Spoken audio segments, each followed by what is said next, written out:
നമ്മുടെ ഗെയിമിലോട്ട് അപ്ഡേറ്റിങ്ങുകളൊക്കെ വന്നത് എല്ലാ കൂട്ടർ അറിഞ്ഞൊരു കാര്യം തന്നെയായിരിക്കും. അപ്പോൾ ആ ഒരു അപ്ഡേറ്റിങ്ങുകളൊക്കെ വന്ന് നമ്മൾ RGXനുള്ള കിടിലൊരു ഫീച്ചറുകളൊക്കെ ഞാൻ കാണിച്ചു തരാം.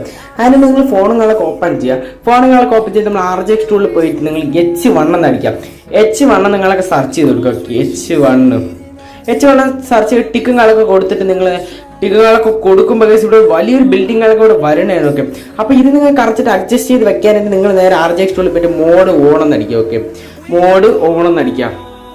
മോഡ് ഓൺ നിങ്ങളൊക്കെ അടിച്ചിട്ട് ടിക്ക് കൊടുത്തിട്ട് നേരെ നമ്മൾ ആ ഒരു ഹൗസിൻ്റെ അടുത്തോട്ട് നിങ്ങളൊക്കെ ചെന്ന് കഴിഞ്ഞിട്ട് ആ ഹൗസുകളൊക്കെ ഞെക്കി ഇങ്ങനെ നീക്കി പിടിച്ച് കഴിഞ്ഞാൽ നമ്മൾ ഹൗസുകളൊക്കെ നമ്മളെ കൂടെ വരണമെങ്കിൽ കാണാമല്ലോ. അപ്പോൾ ഈ ഹൗസുകളൊക്കെ നിങ്ങൾ കറക്റ്റായിട്ട് ഒരു സ്ഥലത്ത് നിങ്ങളൊക്കെ ഫിക്സ് ചെയ്ത് വെക്കാം. കറക്റ്റായിട്ട് ഫിക്സ് ചെയ്ത് വെച്ചിട്ട് നേരെ നമ്മൾ RGX ടൂളുകളൊക്കെ പോയിട്ടും മോഡ് ഓഫ് നിങ്ങളൊക്കെ സെർച്ച് ചെയ്ത് കൊടുക്കും. ഓക്കെ, സെർച്ച് ചെയ്യുമ്പോഴത്തെ കറക്റ്റായിട്ട് മോഡ് ഓഫ് നിങ്ങളൊക്കെ സെർച്ച് ചെയ്ത് കൊടുത്തിട്ട് ടിക്കുകളൊക്കെ കൊടുത്തിട്ട് നിങ്ങൾ ബിൽഡിങ്ങിൻ്റെ അടുത്തോട്ട് നിങ്ങളെ ചെന്ന ബിൽഡിംഗ് ഒന്നും മൂവ് ആവത്തില്ല. ഓക്കെ, അപ്പോൾ ഈ ഒരു ഫീച്ചറുകളൊക്കെ ഇഷ്ടപ്പെട്ടെന്ന് വിചാരിക്കുന്നു. അടുത്ത വീഡിയോ കാണാം. Okay, by.